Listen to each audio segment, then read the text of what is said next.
কোনো মূল্য নেই। দরিদ্র হই আর ধনী হই, প্রত্যেক মানুষের প্রাণ গুরুত্বপূর্ণ। যখন হয়তো আমাদের এখানে দারিদ্র ছিল, তখন হয়তো আমরা এই প্রাণ রক্ষা করার মতো যে আমাদের সম্পদ, আমাদের সেই যোগ্যতা, দক্ষতা, এগুলোর অভাব ছিল। মাননীয় প্রধানমন্ত্রী শেখ হাসিনার নেতৃত্বে বিগত 10 বছরে বাংলাদেশে যে বিস্ময়কর উন্নতি হয়েছে, তাতে করে কিন্তু আমরা আর সেই পর্যায়ে নাই যে আমাদের সম্পদের অভাবে, দক্ষতার অভাবে, অশিক্ষার জন্য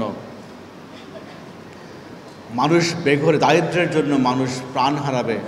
আমরা এখন কোনো ক্রমেই এটি মেনে নিতে পারি না। আমরা এই গত পরশুদিনের খবর যে আমরা অলরেডি $2000 এই মাথাপিছু আয়ে পৌঁছে গেছে। মাননীয় প্রধানমন্ত্রী আমাদেরকে স্বপ্ন দেখিয়েছেন 2021 সালে আমরা মধ্যম আয়ের দেশ হব, অর্থাৎ আমাদের আয় হবে $2200। আমাদের ধারণা 21 সালের আগে ইনশাআল্লাহ মাননীয় প্রধানমন্ত্রীর নেতৃত্বে আমরা অর্জন করব। আমরা হব মধ্যম আয়ের দেশ। 31 সালে এবং 41 সালে গিয়ে আমরা উচ্চ মধ্যম, এবং 41 সালে গিয়ে আমরা ধনী দেশে পরিণত হব।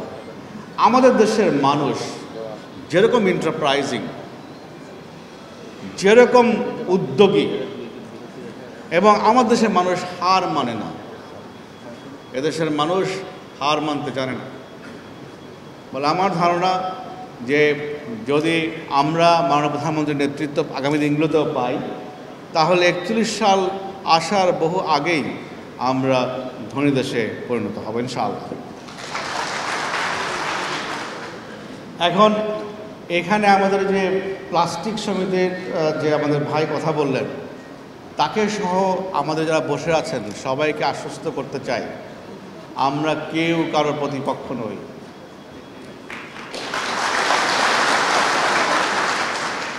দেশটা আমাদের, রাষ্ট্র আমাদের, সমাজ আমাদের। এই যারা বসে আছেন এখানে আর বাইরে আছেন, সবই আমাদের ভাই বোন, আত্মীয় স্বজন, সবই আমরাই। আমরা কেউ কারো প্রতিপক্ষ নই। এখন পরপর দুটি দুর্ঘটনা ঘটেছে। এখন দেশে দ্রুত শিল্পায়ন হচ্ছে। আমাদের এই মুহূর্তে হেভি ইন্ডাস্ট্রিয়াল ইকুইপমেন্ট একসময় কিন্তু বাংলাদেশ ইম্পোর্ট করতে, জানেন, এই আপনারাই তো করছেন পুরোনো কালে। আপনারা গম ইম্পোর্ট করছেন, আপনারা চাল ইম্পোর্ট করছেন, আপনারা রুটি ইম্পোর্ট করছেন, আপনারা করেন নাই? ডিম করছেন আপনারা ইম্পোর্ট। এখন এগুলো কি ইম্পোর্ট করি আমরা? তার মানে ওই চিন্তা করেন, আজ থেকে 10 বছর 15 বছর আগে কি ইম্পোর্ট করেছেন আপনারা, এখন কি করেন?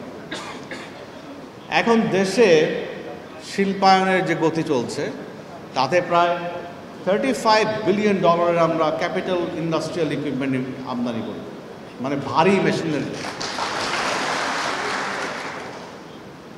সকালে পত্রিকায় পড়ছিলাম যে বিশ্বের 10টি সেরা কমপ্লায়েন্ট গার্মেন্ট ফ্যাক্টরির মধ্যে 7টা বাংলাদেশ। তার মানে আমরা we can be proud of ourself. আমাদের অমিত শেখ হাসিনার নেতৃত্বে বাংলাদেশ অমিত সম্ভাবনার দেশ। এই সম্ভাবনার কোনো শেষ নাই। যারা বসে আছেন এখানে, আপনাদেরও অমিত সম্ভাবনা আছে। আপনারা অসম্ভবকে সম্ভব করতে পারেন। এক সময় বাংলাদেশ, এই আমাদের হাসান ভাই বলছিলেন বোধহয় যে 7.5 কোটি। আমি কেন এই কথার অবতারণা করলাম যে ক্যাপিটাল মেশিনারি ইম্পোর্ট হওয়ার কারণে যেটা হচ্ছে, প্রচুর আমাদের কেমিক্যাল প্রয়োজন হচ্ছে। তাই আপনারা অনেকে আগের ওই ডিম আমদানি ছেড়ে এখন কেমিক্যাল আমদানি করছে। তার মানে কি, এই পুরনো ঢাকা আসলে এই ব্যবসায়ের জন্য প্রস্তুত ছিল না। ঠিক আছে? এখন বাট আমার রাষ্ট্রের দাবি, আমার অর্থনীতির দাবি, আমার শিল্পায়নের দাবি, আমার সমাজ অগ্রগতির দাবি যে এগুলো আমাদের আনতে হবে। কারণ আপনি যদি কেমিক্যাল না আনেন, তাহলে যে হেভি ইন্ডাস্ট্রিগুলো যেগুলো তৈরি হয়েছে চলবে কীভাবে? এটি আমাদের আনতে হবে, এটি আমাদের লাগবে, প্রয়োজন হবে। কিন্তু হয়তো এই পুরনো ঢাকার ব্যবসায়ীরা আগে যে ধরনের ইম্পোর্ট করতেন, এটা সেই ইম্পোর্ট না, এটা ডিফারেন্ট ইম্পোর্ট। এই যেহেতু আলাদা ইম্পোর্ট, এটা যেন পর্যায়ক্রমে আমাদের আলাদা ব্যবস্থা নিতে হবে। তা নাহলে বারবার এই যে দাহ্য পদার্থের উপরে আমরা এখানে বসবাস করছি, পাশাপাশি থাকছি, তার মানে কি we are sitting over time bomb. এই যারা মারা গেছেন হয়তো কেউ কেউ পথচারী ছিলেন, অধিকাংশ তো এই এলাকার লোকই বসবাসকারী লোকই মারা গেছে, তাই না? হয়তো কেউ কেউ পথচারী ছিলেন, বা অধিকাংশ তো এই এলাকায় যারা বসবাস করছে তারাই মারা গেছে, তারাই ভিকটিম হয়েছে। এখানে যারা যেখানে যেখানে এগুলো ছিল, এগুলো টাইম বম ছিল। এবং ওই আগে যে 2010 সালে ঘটেছিল, এটা এই কারণেই ঘটেছিল। তারপরে কমিটি হয়েছিল বিভিন্ন কারণে। এটা হয়তো আমাদের আরেকটা অনাকাঙ্ক্ষিত এরকম একটা বিয়োগান্তক ঘটনার মুখোমুখি হতে হলো। আমরা তৃতীয় আরেকটি ঘটনা চাই না। এখন এই তৃতীয় ঘটনা আমরা চাই না, আমরা আপনার মৃত্যু চাই না এই কারণে। আর যখন এই ধরনের ঘটনা ঘটে, যেহেতু আমরা ওই একটা আমাদের গায়ে, আসলে কিন্তু না, আমাদের গায়ে যদি গরিব দেশের তকমা ছিল আগে থেকে, মানুষজন আমাদের নিয়ে বিভিন্ন ধরনের ইন্টারন্যাশনাল ইমেজের ক্ষতিগ্রস্ত হয়। প্রাণ তো গেছেই, যে প্রাণ আমরা চাই না যাক। তারপর জাতীয় আন্তর্জাতিক পর্যায়েও, আঞ্চলিক পর্যায়েও আমাদের নিয়ে তখন অনেকজন অনেক কথা বলে। পরশুদিন চায়নাতে একটা কেমিক্যাল ফ্যাক্টরিতে বিস্ফোরণ ঘটেছে। ইনস্ট্যান্টলি 47 পিপল ডাইড, 47 জন মারা গেছে চায়নাতে। এখন এটা নিয়ে কিন্তু বাংলাদেশে মারা গেলে যেরকম ইন্টারন্যাশনালি হইচই হয়, এটা নিয়ে হবে না। দুইটা কারণ। একটা হচ্ছে China develop country, powerful country, তাদের নিয়ে মস্করা করার ক্ষমতাকে খুব লোকজন জানে না, কারণ by this time they have established যে আমরা পাওয়ারফুল কান্ট্রি। 2 নম্বর হলো চায়না হচ্ছে নিয়ন্ত্রিত মিডিয়া। এই 47 জন মারা গেছে, নিশ্চয়ই বহুত লোক আহত হয়েছে। কত লোক আহত হয়েছে এটা কিন্তু খবর আমাদের কাছে নাই। হাসপাতালে কত লোক নেওয়ার পরে মারা গেছে এটা খবর কিন্তু আমাদের কাছে নাই, এবং এই খবর আর পাওয়াও যাবে না, বিকজ ওদের মিডিয়া নিয়ন্ত্রিত। আমাদের মিডিয়া এখানে স্বাধীন মিডিয়া, তারা অবারিত স্বাধীনতা ভোগ করে। ফলে এই যে আপনার এটা নিয়ে আলোচনা হয় হওয়া ভালো, কারণ আমরা সতর্ক হই, এটাও ঠিক, সচেতনতা বাড়ে। আবার ইন্টারন্যাশনাল গ্রুপ আবার এগুলোকে পিক করে তারপরে আমাদেরকে সমালোচনা করে। আমরা বোধহয় সেই পর্যায়ে নাই, কারণ আমরা এখন আমাদের আয় এখন $2000, 1-1.5 বছরের মধ্যে $2200 হবে, মধ্যম আয় হবে। আমরা we must think like rich country. এখন কিন্তু গরিবী কিন্তু পকেটে না, গরিবী হচ্ছে এইখানে, মনে গরিবী। কিন্তু এই মনের দারিদ্র হটান। এই আমার সঙ্গে একমত? আমাদেরকে মনের দারিদ্র হটাতে, কনফিডেন্ট মনের দারিদ্র হটাইতে। এখন এখানে যে 35টা আইটেম আইডেন্টিফাই করা হয়েছে, যারা করেছেন তারা এক্সপার্ট, অবিশ্বাস করেন না তো। আমরা মুশকিল হলো যে আমাদের দেশে একটা সমস্যা, আমরা যে যেখানে কাজ করি তার ফিল্ড বেঁধে রেখে আমরা অন্যের ফিল্ডে কিন্তু সবাই বিশেষজ্ঞ। যেমন ধরেন ট্রাফিক, এখানে বসে কিন্তু সবাই আপনারা আমাদেরকে জ্ঞান দিতে, আপনাকে আমি আসবো না, আমার দেওয়া উচিত হবে না, অনুচিত হবে। ঠিক একইভাবে যারা যে বিষয়ে এক্সপার্ট, তাদের প্রতি আমাদের আস্থা রাখতে হবে। এক্সপার্টের কাজ হাইজ্যাক করা দরকার নেই। আমাদের ভাই বললেন যে এক্সপায়ারি ডেট থাকে না, আমাদের কি দোষ? এক্সপায়ারি ডেট বলা প্রোডাক্ট আনতে হবে। যখন আমি ইম্পোর্ট করবো, আই এম পেইং ইউ। যে বেটাই আমরা এক্সপোর্ট করতেছে ওকে তো পয়সা আমি দিচ্ছি, so I am paying you, so you must put all the information, যা ইনফরমেশন আমি চাইবো তা তোমাকে লিখতে হবে। এখন উনি লেখেন না, এই জন্য আমাদের এই লেখালেখি থেকে বাদ করে দিতে হবে সব কিছু। এটি কি আমি মনে করি যে বোধহয় সঠিক নয়, কারণ অনেক বিষয়েরই কিন্তু এক্সপায়ারি আছে। আমরা কেন এক্সপায়ারিবিহীন জিনিস আমদানি করব? এটা আমরা আমরা ডাম্পিংয়ের দেশ এখন বাংলাদেশ না, যা আপনার অচল পয়সা, অচল জিনিসপত্র এনে ডাম্প করবেন আমার দেশে, বাংলাদেশে এই পর্যায়ে নেই। এই যে বললাম, এইখানে সাহস করতে হবে। আপনি অনেক ধনী, আপনার এখন কথা বলার ক্ষমতা আছে, আপনি মানে 36তম বড় অর্থনীতির দেশ আমরা, এবং আগামী 3 থেকে 4 বছরের মধ্যে আমরা 30তম অর্থনীতি হব পৃথিবীর মধ্যে।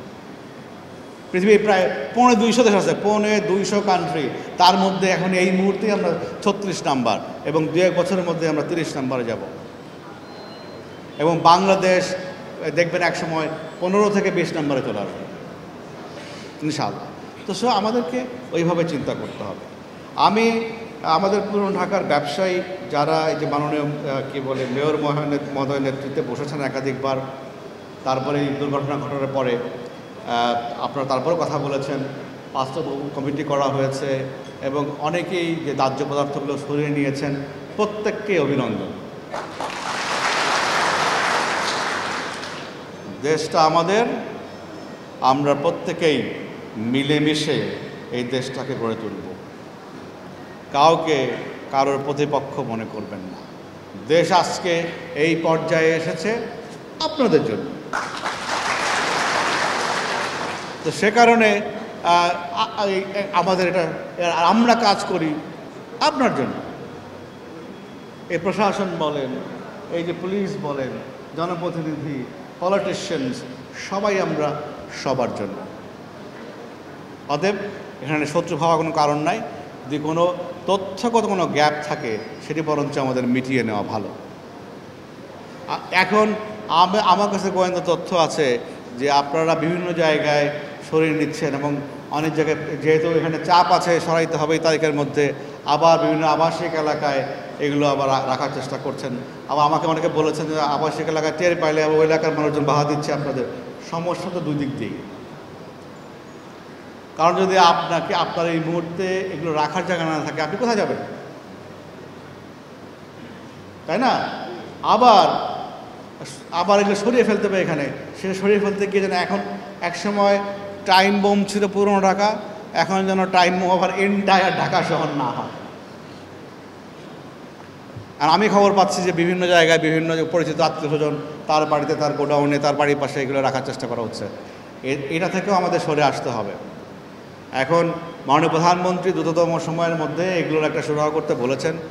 আমার জানা মতে ঢাকা ম্যাচ ফ্যাক্টরি এবং উজালা ম্যাচ ফ্যাক্টরির যে পরিত্যক্ত জায়গা আছে সেখানে করা যায় কিনা এটা মাননীয় প্রধানমন্ত্রী নির্দেশনা দিয়েছেন।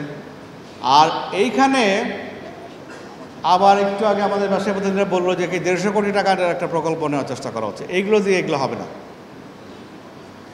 কারণ 150 কোটি টাকার প্রকল্প এই যদি ডিপিপি করতে লাগবে 6 মাস, একনেকে পাস হবে, বাস্তবায়ন করতে লাগবে 2 বছর। কিন্তু আমার তো সমস্যা এখন রাইট না। সো আমি অনুরোধ করব শিল্প মন্ত্রণালয়কে যে আমাদের ব্যবসায়ীদেরকে আপনারা এই সমিতিকে উজালা ম্যাচ ফ্যাক্টরি এবং ঢাকা ম্যাচ ফ্যাক্টরির যে ল্যান্ড আছে এটা ভাড়া দেন। আমাদের ব্যবসায়ীরা এনাফ শক্তিশালী, তারা নিজে সেটা বানিয়ে নেবে। এবং এটা করলে 2 মাসের মধ্যে প্রবলেম টেম্পোরারি সলভ হবে, সাময়িকভাবে। এরপরে আমাদের এখানে যে আল্লাহ তাআলা এক হাতে দেয় আর এক হাতে নেয়, কীরকম আমরা আফসোস করতেছি যে নদী সব শুকিয়ে যাচ্ছে। নদী তো নাই, এটাও ঠিক।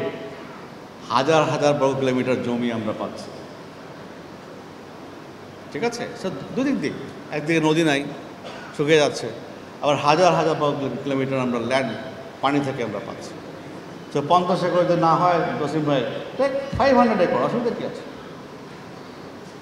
আপনারা নিয়ে এটা যেটা বললাম যে এই Ujala match factory, Dhaka match factory, এটাকে ভাড়া আপনাদের কাছে ভাড়া দিলে আপনারা নিজেরা সেট করে নেন ফায়ার ব্রিগেডের সঙ্গে কথা বলে, with all the facilities temporary. এরপরে আপনারা 50 একর না হলে 100 একর নেন, 150 একর নেন, নিয়ে তারপরে স্থায়ীভাবে এটির সমাধান করা। এখানে আমাদের উদ্দেশ্য ব্যবসায়ীদের বেকায়দায় ফেলা না। আমাদের উদ্দেশ্য আমাদের ব্যবসায়ী ভাই, তার পরিবার, তার কর্মচারী, এই এলাকার মানুষ, এদের সবার নিরাপত্তা নিশ্চিত করা। এবং সেক্ষেত্রে এখানে যারা বসে আছেন কারো দ্বিমত নাই বলে দৃঢ়ভাবে বিশ্বাস করি। দ্বিমত আছে আপনাদের? So let's do it. আমরা আসলে একটা করি এবং সবার জন্য যেভাবে ভালো হয় সেভাবে আমরা এটা করি, ঠিক আছে? কিন্তু আমাদের এই চ্যালেঞ্জ থেকে বেরিয়ে আসতে, এই পুরনো ঢাকা এটা ঐতিহ্যবাহী এলাকা। আমি যে আমাদের সিইও সাহেব আছেন বসে বসে বলতেছিলাম যে এই এলাকার অর্থনীতি, এই অর্থনীতি থাকা নাই, হবে না। মাননীয় মেয়র মহোদয় ইয়াং এনার্জেটিক মানুষ, এবং পুরনো ঢাকার লোক, এই এলাকার লোকই উনি। তো এই এলাকার, এই পুরনো ঢাকার যার বয়স প্রায় 400 বছরের বেশি, এই এলাকার আয়ের উৎস হবে হচ্ছে পর্যটন। সারা বিশ্ব থেকে মানুষ এখানে আসবে, এখানে এই পুরনো ঢাকার অলিগলি ঘুরে ঘুরে দেখবে। এখানকার যে এই মোগল ঐতিহ্য আছে, এখানকার যে বিভিন্ন ঐতিহ্য আছে, সেই ঐতিহ্যের বাংলাদেশি নিজস্ব ঐতিহ্য আছে, সেই ঐতিহ্যের খাবার খাবে এরা। এই এলাকার কী বলে আপনার বিভিন্ন ধরনের শোরুম থাকবে, কাপড় চোপড় বিক্রি হবে, সুবিনির বিক্রি হবে, যেটা সারা বিশ্বেই হয়।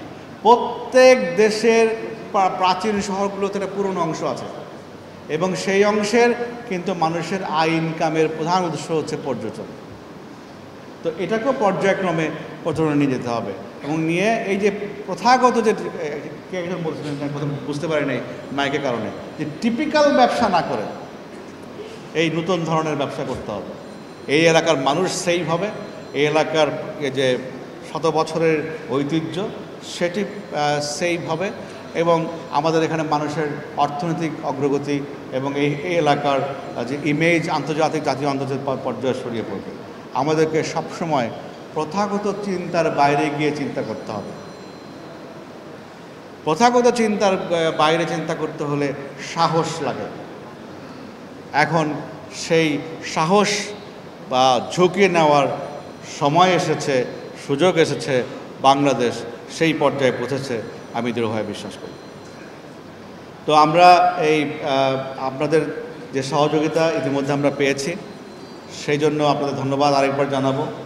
পাশাপাশি এই শর্ট টার্ম সলিউশনের জন্য সবসময় সরকার করে দেবে এই এলাকা থেকে বেরিয়ে এসে, এই এলাকা থেকে বেরিয়ে এসে আপনাদের আমি মনে করি যে এই নিজেদেরও উদ্যোগ নেওয়ার বিষয় আছে। বলেছেন যে অভিযান বন্ধ করতে হবে, তো দেশ থেকে আইন বন্ধ করে দেব, হলো না কেটে। আমরা যেটা বলতে চাইব যে অন্যায়ভাবে যেন কেউ ক্ষতিগ্রস্ত না হয়, দ্যাট আই উইল এনশিওর। কিন্তু যদি বলেন যে কোনো অভিযান করতে পারবেন না, মার্ডার করলে জেলে পাঠাতে পারবেন না, আমি কি এগুলো বললে তো হলো না। আমরা যেটা বলতে চাই যে আমি আপনাদের বলতে চাই যে কোনো ব্যবসায়ী ভাই আমাদের কাছ থেকে অন্যায়ভাবে ক্ষতিগ্রস্ত হবেন না। এই যে আমরা দেখেন ভেজাল, আপনাদের মনে আছে কিনা জানি না, একসময় ফরমালিন যন্ত্রণা কিন্তু এই দেশ, ফরমালিন মনে আছে আপনাদের কথা। পরে আমি কিন্তু এক সিজনে মানে বলতে গেলে দেশের প্রোডাকশন যত আম ছিল তারা বোধহয় 60% না আমি কিন্তু আমি ইয়ার নিচে দিয়েছিলাম, ওই যে বড় রোলারের নিচে দিয়েছিলাম। ফলাফল কি, এখন কিন্তু আপনারা ফরমালিন মুক্ত। এখন কিন্তু আম পচে, তারপরে আপনার কি বলে ওই যে আঙ্গুর পচে, মাছের মধ্যে মাছি আসে। Think about those days. তো এখন ওই যদি ওইটা না করা হতো তখন, এবং আমি এটাও জানি যে সরকারের বিভিন্ন পর্যায়ে আমার বিরুদ্ধে নালিশ করা হয়েছিল ওই সময়, যে আমি কৃষকদেরকে, ওই যে আমের কৃষকদের ক্ষতিগ্রস্ত করছি। এবং আল্লাহর অসীম রহমতে আমি মনে করি যে আমার ভিতরে পরিষ্কার ছিল। আমি জানি I am doing for my country, for my people. আমার আগামী প্রজন্ম, আমার সন্তান, আমাদের সবার সন্তান জন্য করছি আমি, আমার বুকের মধ্যে সাহস ছিল। সো যেটা হয়েছে এখন থেকে আল্লাহর রহমতে মাননীয় প্রধানমন্ত্রীর নেতৃত্বে অনেক আইন হয়েছে। কিন্তু এখন এক সময় এই দেশ 600 টন ফরমালিন আমদানি করত, এখন জানেন কত আমদানি? 90 থেকে 100 টন, বাকি 500 টন কিন্তু আপনারা খাইছে। তো এখন মাঝে মাঝে এই আমরা আমাদেরকে এই সমস্ত কাজ, অপ্রিয় কাজ করতে হয়। একটা জানি না, আমাদের এখানে ইয়াং থাকতে পারে, অনেকে পড়াশোনা করেছেন। আমি ঢাকা বিশ্ববিদ্যালয়ে ইংরেজি সাহিত্যে পড়াশোনা করেছি। ভাই এখানে মোবাইল করে পড়েন না, তো আপনাদের খাওয়া লাগবে, খাবেন? তো সে কারণে বিশ্বাস রাখেন, আমাদের উপর আস্থা রাখেন। আমি বলবো যে অন্যায়ভাবে আমার কোনো ভাই ক্ষতিগ্রস্ত হবে না। এখন এই বারবার যাচ্ছি আমরা রেস্টুরেন্টে, একই রেস্টুরেন্টে আবার 1 মাস পরে গেলে আবার একই জিনিস দেখি আমরা। এর কারণ কি? এর কারণও কিন্তু অন্য জায়গা আছে, এরও কারণ আছে। সারা বিশ্বব্যাপী এই যারা উন্নত দেশ, ওখানে চাইলে কিন্তু আপনি একটা রেস্টুরেন্ট খুলতে পারেন না। বাংলাদেশে কেন জানেন বিখ্যাত একটা ব্র্যান্ড আছে ম্যাকডোনাল্ডস বার্গার বেচে, বাংলাদেশে কেন এখন পর্যন্ত ম্যাকডোনাল্ডসের নেই, শাখা নেই? কারণ ম্যাকডোনাল্ডস শাখা খুলতে হলে সেই যে উদ্যোক্তা তার ম্যাকডোনাল্ড রেস্টুরেন্টে চাকরি করার অভিজ্ঞতা থাকতে হবে, আদারওয়াইজ তারা দিবে না। এখন যারা আমেরিকায় যারা ম্যাকডোনাল্ডস রেস্টুরেন্টে আমাদের লোকজন কাজ করে, ওদের তো ওই টাকা নাই যে বাংলাদেশে এসে রেস্টুরেন্ট খুলবে। এই কারণে আজ পর্যন্ত বাংলাদেশের বড় ব্যবসায়ীরা কেউ ম্যাকডোনাল্ডসের শাখা এখানে আনতে পারে না। আমি যেটা যে বাইরে যে সিস্টেম সেটা হচ্ছে যে এই আবার আমি বলবো আমার এই ছোটো ভাই মোস্তাফিজ বসে আছে এখানে, এটা আসলে ওদের কাজ। বাইরে রেস্টুরেন্ট খুলতে হলে যিনি উদ্যোক্তা হবেন তাকে প্রশিক্ষণ নিতে হবে, সার্টিফিকেট নিতে হবে। যিনি রান্না করবেন শেফ, তার সার্টিফিকেট থাকতে হবে।